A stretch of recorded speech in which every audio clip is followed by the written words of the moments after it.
ನಮಸ್ತೆ news Karnataka one ಟಿವಿಗೆ ಸ್ವಾಗತ.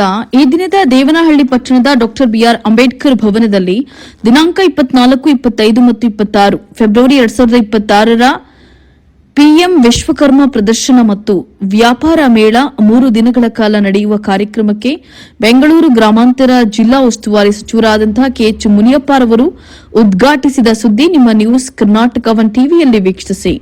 ಪಿಎಂ ವಿಶ್ವಕರ್ಮ ಕರಕುಶಲ ವಸ್ತು ಪ್ರದರ್ಶನ ಹಾಗೂ ಮಾರಾಟ ಮೇಳ. ಸ್ವದೇಶಿ ಕರಕುಶಲ ವಸ್ತು ತಯಾರಿಕೆಗೆ ಉತ್ತೇಜನ ಅಗತ್ಯ. ಸಚಿವ ಕೆಎಚ್ ಮುನಿಯಪ್ಪ. ಕೇಂದ್ರ ಹಾಗೂ ರಾಜ್ಯ ಸರ್ಕಾರಗಳ ನೆರವಿನಿಂದ ಸಾಂಪ್ರದಾಯಿಕ ಕರಕುಶಲ ವಸ್ತುಗಳು ಸ್ವದೇಶಿಯಾಗಿ ತಯಾರಿಕೆಗೆ ಆದ್ಯತೆಯನ್ನು ನೀಡಿ ತಯಾರಿಸಿದಂತಹ ಕರಕುಶಲ ವಸ್ತುಗಳ ಮಾರಾಟಕ್ಕೆ ಉತ್ತಮ ಮಾರುಕಟ್ಟೆ ಕಲ್ಪಿಸುವ ಮೂಲಕ ಇದರ ಸದುಪಯೋಗ ಎಲ್ಲಾ ವರ್ಗದ ಕರಕುಶಲ ಜನರು ಪಡೆದುಕೊಳ್ಳುವಂತಾಗಬೇಕು ಅಂತ ಹೇಳಿ ಆಹಾರ, ನಾಗರಿಕ ಸರಬರಾಜು ಮತ್ತು ಗ್ರಾಹಕ ವ್ಯವಹಾರಗಳ ಇಲಾಖೆ ಸಚಿವರು ಹಾಗೂ ಬೆಂಗಳೂರು ಗ್ರಾಮಾಂತರ ಜಿಲ್ಲಾ ಉಸ್ತುವಾರಿ ಸಚಿವರಾದಂತಹ ಕೆಎಚ್ ಮುನಿಯಪ್ಪ ಅವರು ತಿಳಿಸಿದರು. ಬೆಂಗಳೂರು ಗ್ರಾಮಾಂತರ ಜಿಲ್ಲೆ ದೇವನಹಳ್ಳಿ ಟೌನ್ನಲ್ಲಿರುವಂತಹ ಡಾಕ್ಟರ್ ಬಿಆರ್ ಅಂಬೇಡ್ಕರ್ ಭವನದಲ್ಲಿ ಜಿಲ್ಲಾ ಎಂಎಸ್ಎಂಇ ಇವರ ವತಿಯಿಂದ ಆಯೋಜಿಸಿದಂತಹ ಪ್ರಧಾನಮಂತ್ರಿ ವಿಶ್ವಕರ್ಮ ವಸ್ತು ಪ್ರದರ್ಶನ ಹಾಗೂ ವ್ಯಾಪಾರ ಮೇಳ ಕಾರ್ಯಕ್ರಮಕ್ಕೆ ಚಾಲನೆಯನ್ನು ನೀಡಿ ಮಾತನಾಡಿದರು. ಗುಡಿ ಕೈಗಾರಿಕೆಗಳ ಬೆಳವಣಿಗೆಗೆ ಪ್ರೋತ್ಸಾಹವನ್ನು ನೀಡಿ ದೇಶದ ಆರ್ಥಿಕ ಅಭಿವೃದ್ಧಿಗೆ ಉತ್ತೇಜಿಸಬೇಕೆಂದು ನಾವು ಸ್ವದೇಶಿ ವಸ್ತುಗಳನ್ನು ಹೆಚ್ಚಾಗಿ ಬಳಸುವ ಜೊತೆಗೆ ವಿದೇಶಗಳಿಗೆ ರಫ್ತು ಮಾಡುವಂತಾಗಬೇಕು ಅಂತ ಹೇಳಿ ತಿಳಿಸಿದರು. ಕರಕುಶಲ ಕರ್ಮಿಗಳು ಕಚ್ಚಾ ವಸ್ತು ಖರೀದಿಸಲು ಬ್ಯಾಂಕ್ನಿಂದ ಸಬ್ಸಿಡಿ ಸಾಲವನ್ನು ಪಡೆದು ಗುಡಿ ಕೈಗಾರಿಕೆಯನ್ನು ನಿರ್ಮಿಸಿಕೊಂಡು ಸಕಾಲದಲ್ಲಿ ಸಾಲ ಮರುಪಾವತಿಸಲು ಗಮನ ವಹಿಸಬೇಕು ಅಂತ ಹೇಳಿ ಸಲಹೆ ನೀಡಿದರು. ನಗರ ಹಾಗೂ ಗ್ರಾಮೀಣ ಪ್ರದೇಶಗಳಲ್ಲಿ ಬೃಹತ್ ಕೈಗಾರಿಕೆಗಳನ್ನು ಸ್ಥಾಪಿಸಲು ಕೇವಲ 20% ಅವಕಾಶ, ಆದರೆ ಗುಡಿ ಕೈಗಾರಿಕೆಗಳನ್ನು ಸ್ಥಾಪಿಸಲು 80% ಅವಕಾಶವಿದ್ದು ಇದರ ಸದುಪಯೋಗವನ್ನ ಯುವಕರು ಪಡೆದು ನೂರಾರು ಜನರಿಗೆ ಉದ್ಯೋಗ ಕೊಡುವಂತೆ ಉದ್ಯಮಿಗಳಾಗಿ ಬೆಳೆಯಬೇಕು ಅಂತ ಹೇಳಿ ತಿಳಿಸಿದರು. ಈ ಮೇಳದಲ್ಲಿ ಅತಿ ಸಣ್ಣ ಮತ್ತು ಮಧ್ಯಮ ಗಾತ್ರದ ಉದ್ದಿಮೆಗಳ ಅಭಿವೃದ್ಧಿ ಮತ್ತು ಸೌಲಭ್ಯ ಕಚೇರಿ ಎಂಎಸ್ಎಂಇ ವ್ಯಾಪ್ತಿಗೆ ಬರುವಂತಹ 50ಕ್ಕೂ ಹೆಚ್ಚು ಕುಶಲಕರ್ಮಿಗಳ ಮಳಿಗೆಗಳಲ್ಲಿ ಸಾಮಗ್ರಿಗಳು ಸಾರ್ವಜನಿಕರನ್ನ ತಮ್ಮತ್ತ ಸೆಳೆದವು. ದೇವನಹಳ್ಳಿ ತಾಲೂಕು ತಹಶೀಲ್ದಾರ್ ವಿಜಯಪುರ ಬ್ಲಾಕ್ ಕಾಂಗ್ರೆಸ್ ಅಧ್ಯಕ್ಷ ದಿನ್ನೂರು ವೆಂಕಟೇಶ್, ಮಹಿಳಾ ಘಟಕ ರಾಧಾರೆಡ್ಡಿ, ಗ್ಯಾರಂಟಿ ಯೋಜನೆಗಳು ಅನುಷ್ಠಾನ ಪ್ರಾಧಿಕಾರ ಜಿಲ್ಲಾ ಅಧ್ಯಕ್ಷ ಬಿ ರಾಜಣ್ಣರವರು, ಗ್ಯಾರಂಟಿ ಯೋಜನೆಗಳು ಅನುಷ್ಠಾನ ಪ್ರಾಧಿಕಾರ ದೇವನಹಳ್ಳಿ ತಾಲೂಕು ಅಧ್ಯಕ್ಷ ಸಿ ಜಗನ್ನಾಥ್, ಬೆಂಗಳೂರು ಗ್ರಾಮಾಂತರ ಜಿಲ್ಲಾ ಕೈಗಾರಿಕಾ ಕೇಂದ್ರ ಜಂಟಿ ನಿರ್ದೇಶಕರಾದಂತಹ ನರೇಂದ್ರ ಬಾಬು ಎನ್ರವರು, ಬೆಂಗಳೂರು ಎಂಎಸ್ಎಂಇ ಡಿಎಫ್ಒ ನಿರ್ದೇಶಕರಾದಂತಹ ದೇವರಾಜು ಕೇರವರು, ಎಂಎಸ್ಎಂಇ ಡಿಎಫ್ಒ ಸಹಾಯಕ ನಿರ್ದೇಶಕರಾದಂತಹ ಶಮ್ಮಿಳಾರವರು, ಬೆಂಗಳೂರು ಗ್ರಾಮಾಂತರ ಜಿಲ್ಲೆಯಲ್ಲಿ ಡಿಸ್ಟ್ರಿಕ್ಟ್ ಮ್ಯಾನೇಜರ್ ರಾಮಾಂಚಿರವರು, ಬೆಂಗಳೂರು ಗ್ರಾಮಾಂತರ ಜಿಲ್ಲಾ ಕೌಶಲ್ಯಾಭಿವೃದ್ಧಿ ಅಧಿಕಾರಿಗಳಾದಂತಹ ಸಿ ಜಗನ್ನಾಥ್, ಬೆಂಗಳೂರು ಎಂಎಸ್ಎಂಇ ಟಿಎಫ್ಒ ಕಾರ್ಯಕ್ರಮ ಸಂಯೋಜಕ ಹಾಗೂ ಸಹಾಯಕ ನಿರ್ದೇಶಕರಾದಂತಹ ಶ್ರೀಮತಿ ಕಸ್ತೂರಿ ಸಂದೇಶ್ ಸಾವಂತ್ ಸೇರಿದಂತೆ ಅನೇಕರು ಉಪಸ್ಥಿತರಿದ್ದರು. ಕೋಲಾರ ಜಿಲ್ಲೆ ಇರ್ಬೋದು, ಚಿಕ್ಕಬಳ್ಳಾಪುರ ಜಿಲ್ಲೆಯಲ್ಲಿ ಅವರ ಒಂದು ಮಾರ್ಗದರ್ಶನದಲ್ಲಿ ಇವತ್ತು ಕೈಗಾರಿಕೆಗಳು ಬೆಳವಣಿಗೆ ಆಗ್ತಾ ಇದೆ. ಮತ್ತೆ ಏನು ಎಂಎಸ್ಎಂಇ ಸಂಸ್ಥೆ, ನಮ್ಮ ಮಿನಿಸ್ಟ್ರಿ ಆಫ್ ಎಂಎಸ್ಎಂಇ ದೇಶಾದ್ಯಂತ ಮಾರ್ಗದರ್ಶನದಲ್ಲಿ ಇವತ್ತು ಅವರು ಕೊಟ್ಟಂತ ಕೊಡುಗೆಗಳು ಅನೇಕ. ಆ ಒಂದು ಮಾರ್ಗದರ್ಶನದಲ್ಲಿ ಇವತ್ತು ಎಂಎಸ್ಎಂಇ ಸಂಸ್ಥೆ, ನಮ್ಮ ಸಂಸ್ಥೆ ದೇಶಾದ್ಯಂತ ಅಗಾಧವಾಗಿ ಬೆಳೆದಿದೆ ಅಂತ ಹೇಳಲಿಕ್ಕೆ ನಮಗೆ ಒಂದು ಸಂತೋಷ. ಹಾಗೆ ಏನು ಒಂದು ಕಾರ್ಯಕ್ರಮದ ಉದ್ಘಾಟನಾ ಭಾಷಣ ಮಾನ್ಯ ಮಂತ್ರಿಗಳಾದಂಥ ಸನ್ಮಾನ್ಯ ಶ್ರೀ ಕೆಎಚ್ ಮುನಿಯಪ್ಪ ಅವರಿಗೆ ಬಡ್ಡಿಗೆ ಲೋನ್ ಕೊಡಿಸ್ಬೇಕು. ಜೊತೆಗೆ ಅವರು ತಯಾರು ಮಾಡಿದಂಥ ಬಹಳ ಬೆಲೆಯೂ ಇದೆ, ಸಾಮಾನ್ಯವಾಗಿ ಲಾಭ ಇಟ್ಕೊಂಡಿರ್ತಾರೆ. ತುಂಬ ಸಂತೋಷ ಆಯಿತು. ಇಲ್ಲಿ ಸಾಕಷ್ಟು ತಮಿಳುನಾಡವ್ರು ಬಂದ್ದಾರೆ, ಆಂಧ್ರದವ್ರು ಬಂದ್ದಾರೆ, ಕರ್ನಾಟಕದವ್ರು ಬಂದ್ದಾರೆ, ವಿಶೇಷವಾಗಿ ನಮ್ಮ ತಾಲೂಕು ಜಿಲ್ಲೆಯವರು ಕೂಡ ಭಾಗವಹಿಸಿದ್ರು. ಇವರಿಗೆ ನಾನು ಅಧಿಕಾರಿಗಳಿಗೆ ನಿಮ್ಗೆ ಹೇಳೋದಿಷ್ಟೇ, ನಿಮಗೆ ಎಲ್ಲಾದ್ರೂ ಪ್ರಾಬ್ಲಮ್ ಆದರೆ ಲೋನು ಇನ್ನೊಂದು ಮತ್ತೊಂದು ನಮ್ಗೆ ಹೇಳಿದ್ರೆ ನಾವು ಅದನ್ನು ಮಾತಾಡಿ ಮಾಡ್ತೀವಿ.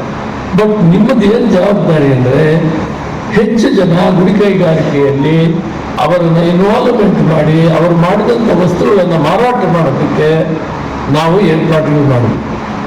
ಖಾದಿ ವಿಲೇಜ್ ಇಂಡಸ್ಟ್ರೀಸಲ್ಲಿ ನಾನು ಭಾರತ ಸರ್ಕಾರದಿಂದ ಹೊರದೇಶಗಳಲ್ಲಿ ಈ ಖಾದಿ ವಸ್ತುಗಳು ಏನು ತಯಾರು ಮಾಡ್ತೀರಿ, ಸಿಲ್ಕು ಮತ್ತು ಖಾದಿ ಕಾಟನ್ ಇವೆಲ್ಲವನ್ನು ಕೂಡ ಹೊರದೇಶದಲ್ಲಿ ಅಂಗಡಿ ಮಳಿಗೆಗಳನ್ನು ತೆಗೆದು ಅಲ್ಲಿ ಮಾರಾಟ ಮಾಡುವಂಥ ವ್ಯವಸ್ಥೆಯನ್ನು ಮಾಡಿದ್ದೆ. ಆದ್ದರಿಂದ ಇದು ಒಂದು ವ್ಯಾಪಾರ. ಈ ವ್ಯಾಪಾರದಲ್ಲಿ ತಮ್ಮ ಸ್ವಂತ ಕಾಲ ಮೇಲೆ ನಿಂತ್ಕೊಳ್ಳೋಕ್ಕಾಗುತ್ತೆ. ಅವರು ಮಾಡಿದಂಥ ತಯಾರಿ ಮಾಡಿದಂಥ ವಸ್ತುಗಳನ್ನು ಮಾರಾಟ ಮಾಡುವಂಥ ಏರ್ಪಾಡುಗಳು ಮಾಡೋದಕ್ಕೆ ನೀವು ರಾಜ್ಯ ಸರ್ಕಾರ ಇದರಲ್ಲಿ ಬಿಡಿಸಿಬಿಟ್ಟು ಎಂಟರ್ಪ್ರೈನರ್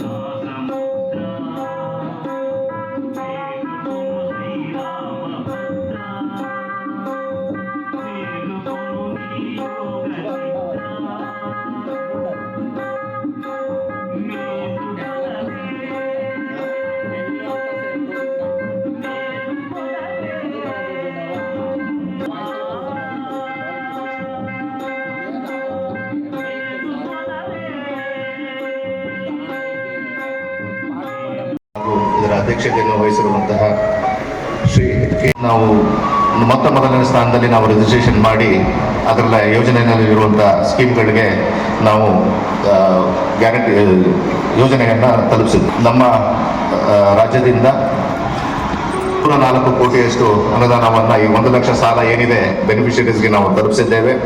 ಇದುವರೆಗೂ ನಮ್ಮ ಕೊಟ್ಟಿದ್ದೇವೆ. ಸೊ ಇದರ ಮುಖ್ಯ ಉದ್ದೇಶ ಏನಿತ್ತು ಅಂದರೆ, ಯಾರು ಪಾರಂಪರಿಕವಾಗಿ ಈ ಕೌಶಲ್ಯವನ್ನು ಹೊಂದಿರ್ತಾರೋ ಅವ್ರಿಗೆ ಒಂದು ಪ್ಲಾಟ್ಫಾರ್ಮ್ ಕೊಟ್ಟು ಅವರಿಗೆ ಒಂದು ಸ್ಕಿಲ್ ಟ್ರೈನಿಂಗ್ ಅಂದರೆ ಅವ್ರಿಗಾಗಲೇ ಒಂದು ಟ್ರೈನಿಂಗ್ ಅವರು ಸ್ಕಿಲ್ ಇದೆ, ಅದನ್ನು ಎನ್ಹಾನ್ಸ್ ಮಾಡಲಿಕ್ಕೆ ಅವರಿಗೆ ಟೆಕ್ನಾಲಜಿ ಅಪ್ಗ್ರೇಡೇಷನ್ ಯಾವ ರೀತಿ ಆಗಬೇಕು, ತಾಂತ್ರಿಕತೆಯಲ್ಲಿ ಹೆಚ್ಚಿನ ಉತ್ತೇಜನ ಕೊಡಬೇಕು ಅನ್ನೋದಕ್ಕೆ ಈ ಕಾರ್ಯಕ್ರಮವನ್ನು ಯೋಜನೆಯನ್ನು ಹಮ್ಮಿಕೊಂಡಿದ್ದು. ಹಾಗೆ ಅವರಿಗೆ 15,000 ರೂಪಾಯಿನಷ್ಟು ಟೂಲ್ ಕಿಟ್ಟನ್ನು ನಾವು ವಿತರಿಸಿದ್ದೇವೆ. ಯಾರ್ಯಾರು ಟ್ರೈನಿಂಗ್ ಆಗಿದೆ ಅವರಿಗೆ ವಿಶ್ವಕರ್ಮ ಬೆನಿಫಿಷರೀಸ್ಗೆ. ಇದರಲ್ಲಿ 18 ಟ್ರೇಡ್ಗಳನ್ನ ಐಡೆಂಟಿಫೈ ಮಾಡಿದ್ವಿ. ಗೋಲ್ಡ್ ಸ್ಮಿತ್ ಇರ್ಬೋದು, ಬ್ಲ್ಯಾಕ್ ಸ್ಮಿತ್, ಕುಂಬಾರ, barber, boat maker, fish net maker, ಹಾಗೆ ಸಾಫ್ಟ್ ಟಾಯ್ಸ್ ಇರ್ಬೋದು, ಮ್ಯಾಟ್ ವೀವರ್ಸ್ ಇರ್ಬೋದು, ಬ್ಯಾಸ್ಕೆಟ್ ಮೇಕರ್ಸ್ ಇರ್ಬೋದು. ಆ ಥರ ಈ 18 ಟ್ರೇಡ್ನ ಐಡೆಂಟಿಫೈ ಮಾಡಿ ಅವರಿಗೆಲ್ಲ ಈಗ ಬೆನಿಫಿಟ್ಸ್ನ ತಲುಪಿಸ್ತಾ ಇದ್ದೇವೆ. ಈಗ ನೆಕ್ಸ್ಟ್ ಹಂತದಲ್ಲಿ ನಾವು ಅವರಿಗೆ ಯಾವ ರೀತಿ ಹ್ಯಾಂಡ್ ಓಲ್ಡ್ ಮಾಡಬೇಕು ಅಂತ ತೀರ್ಮಾನ ಮಾಡಿದಾಗ ಎಲ್ಲ ವಿಶ್ವಕರ್ಮ ಬೆನಿಫಿಷರೀಸ್ನ ನಮ್ಮ MSME ಅಡಿ ರಿಜಿಸ್ಟ್ರೇಷನ್ ಮಾಡಿ, ಉದ್ಯಮ ರಿಜಿಸ್ಟ್ರೇಷನ್ ಮಾಡಿ, ಬಿಸ್ನೆಸ್ ಈಗ ಅವರು ಮಾಡ್ತಿದ್ದು ವ್ಯಾಪಾರ ಮಾಡ್ತಾ ಇದ್ರು, ಯಾವುದು ರೆಕಗ್ನೈಸ್ಡ್ ಇನ್ಸ್ಟಿಟ್ಯೂಷನ್ ಇರಲಿಲ್ಲ ಅವರಿಗೆ, ಅವನ್ನ ರೆಕಗ್ನೇಷನ್ ಮಾಡಲಿಕ್ಕೆ ಯಾವುದೇ ಒಂದು ಸರ್ಟಿಫಿಕೇಶನ್ ಇರಲಿಲ್ಲ. ಅದರಿಂದ PM ವಿಶ್ವಕರ್ಮ ಸರ್ಟಿಫಿಕೇಶನ್ ಮಾಡಿಸಿ ಅವ್ರನ್ನ ಉದ್ಯಮ ರಿಜಿಸ್ಟ್ರೇಷನ್ ತಲುಪಿಸಿದಾಗ ಕೇಂದ್ರ ಸರ್ಕಾರ ಇರ್ಬೋದು, ರಾಜ್ಯ ಸರ್ಕಾರ ಇರ್ಬೋದು, ಯಾವುದೇ ಒಂದು ಯೋಜನೆಗಳಿಗೆ ಅವರು ಎಲಿಜಿಬಲ್ ಆಗಲಿ ಅನ್ನೋದಕ್ಕೋಸ್ಕರ ಉದ್ಯಮ ರಿಜಿಸ್ಟ್ರೇಷನ್ ಮಾಡಿಸಿದ್ದೀವಿ. ಅದಾದ ನಂತರ ಈಗ ಮಾರ್ಕೆಟಿಂಗ್ ಸಪೋರ್ಟ್ಗೋಸ್ಕರ ಸಾಕಷ್ಟು ಎಕ್ಸಿಬಿಷನ್ಸ್ನ ಆರ್ಗನೈಸ್ ಮಾಡಿ ಅವರಿಗೆ ಸ್ಟಾಲ್ ಎಲ್ಲ ಫ್ರೀ ಆಫ್ ಕಾಸ್ಟ್ ಕೊಟ್ಟು ಮಧ್ಯಾಹ್ನದ ಊಟ ವ್ಯವಸ್ಥೆ ಮಾಡಿ ಅವರಿಗೆ ವ್ಯಾಪಾರದಲ್ಲಿ ಒಂದು ಬಿಸ್ನೆಸ್ ಮಾಡಲಿಕ್ಕೆ ಹೇಗೆ ಅವ್ರಿಗೆ ಅನುಕೂಲ ಆಗುತ್ತೆ, ಅವರ ಎಕನಾಮಿಕ್ ಆಕ್ಟಿವಿಟಿ ಜಾಸ್ತಿ ಆಗಬೇಕು ಅನ್ನೋದಕ್ಕೋಸ್ಕರ ಈ ಥರ ಟ್ರೇಡ್ ಫೇರ್ಸ್ನ ಆರ್ಗನೈಸ್ ಮಾಡ್ತಾ ಇದ್ದೀವಿ. ಇದು ರಾಜ್ಯದಾದ್ಯಂತ ಸುಮಾರು ಇದು ಬೆಂಗಳೂರು ಆಫೀಸಿನಿಂದ 7 ಎಕ್ಸಿಬಿಷನ್ಸ್ನ ಆರ್ಗನೈಸ್ ಮಾಡ್ತಾ ಇದ್ದೀವಿ. ಬೆಂಗಳೂರು ಆಗಿರ್ಬೋದು, ಬೆಂಗಳೂರು ರೂರಲ್ ಆಗಿರ್ಬೋದು, ಮೈಸೂರಿನಲ್ಲಾಗಿದೆ. ಈಗ ನೆಕ್ಸ್ಟ್ ಚಿಕ್ಕಮಗಳೂರು, ಶಿವಮೊಗ್ಗ ಈ ರೀತಿ ನಾವು ಪ್ಲಾನ್ ಮಾಡಿದ್ದೇವೆ. ಎಲ್ಲ ಕಡೆಗೂ ನಾವು ಅಲ್ಲಿ ಅಕ್ಕಪಕ್ಕ ಜಿಲ್ಲೆಗಳಿಂದ ನಾವು ಆರ್ಟಿಸನ್ಸ್ನ ಕರೆಸಿ ಅವರಿಗೆ ವ್ಯಾಪಾರ ಮೇಳದಲ್ಲಿ ಅವಕಾಶ ಕೊಟ್ಟು ಹೆಚ್ಚಿನ ವ್ಯಾಪಾರ ಆಗಲಿಕ್ಕೆ ಅವಕಾಶ ಮಾಡಿಕೊಡ್ತಾ ಇದ್ದೀವಿ. ಈ ಒಟ್ಟಾರೆ ಈ ಸ್ಕೀಮ್ನಲ್ಲಿ ಇವತ್ತು ಬಹಳಷ್ಟು ಉತ್ತಮವಾಗಿ ಬೆನಿಫಿಟ್ಸ್ ತಗೊಂಡಿದ್ದಾರೆ. ಇದಲ್ಲದೆ ಡೆಲ್ಲಿನಲ್ಲಿ ನಡೆಯುವಂತಹ IITF ಎಕ್ಸಿಬಿಷನ್ಗೂ ಕೂಡ ನಾವು ರಾಜ್ಯದಿಂದ 5-6 ಜನ ಆರ್ಟಿಸನ್ಸ್ನ ಅವರಿಗೆ ಅಲ್ಲಿಗೆ ಕಳಿಸ್ಕೊಟ್ಟಿದ್ದೀವಿ. ಎಲ್ಲ ವಿಮಾನದಲ್ಲಿ ಹೋಗಿ ಬರುವಂಥ ವೆಚ್ಚ ಇರ್ಬೋದು, ಅಲ್ಲಿ ಉಳ್ಕೊಳ್ಳೋಕ್ಕೆ ವೆಚ್ಚ ಇರ್ಬೋದು, ಊಟ ತಿಂಡಿ ವ್ಯವಸ್ಥೆ ಕೂಡ ಎಲ್ಲ ಮಾಡಿ 15 ದಿವಸಗಳ ಒಂದು ಮೇಳದಲ್ಲಿ ಭಾಗವಹಿಸಲಿಕ್ಕೆ ಅನುಕೂಲ ಮಾಡಿಕೊಟ್ಟಿದ್ದೇವೆ. ಈ ರೀತಿ ಬಹಳಷ್ಟು ಯೋಜನೆಗಳನ್ನ ಹಮ್ಮಿಕೊಂಡು PM ವಿಶ್ವಕರ್ಮದಲ್ಲಿ ಯಾರ್ಯಾರು ಕುಶಲಕರ್ಮಿಗಳಿದಾರೋ ಅವ್ರಿಗೆಲ್ಲ ಒಂದು ಉದ್ದಿಮೆ ಶುರು ಮಾಡಲಿಕ್ಕೆ ಯಾವ ರೀತಿ ಅನುಕೂಲ ಬೇಕು ನಮ್ಮ MSME ಸಂಸ್ಥೆಯಿಂದ ಮಾಡ್ತಾ ಇದ್ದೀವಿ. ಈ ಕಾರ್ಯಕ್ರಮನ ಉದ್ಘಾಟಿಸಲಿಕ್ಕೆ ಒಕ್ಕೂಟು ಬಂದಿರುವಂತಹ ನಮ್ಮ ಸಚಿವರಿಗೆ ಮತ್ತೊಮ್ಮೆ ವಂದಿಸುತ್ತಾ ನನ್ನ ಮಾತು ಮುಗಿಸ್ತೇನೆ.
ನ್ಯೂಸ್ ಕರ್ನಾಟಕ 1 ಟಿವಿ ಸಂಪಾದಕರು ಬೆಂಗಳೂರು ಗ್ರಾಮಾಂತರ ಜಿಲ್ಲಾ ವರದಿ ಸೀತಾರಾಮ್.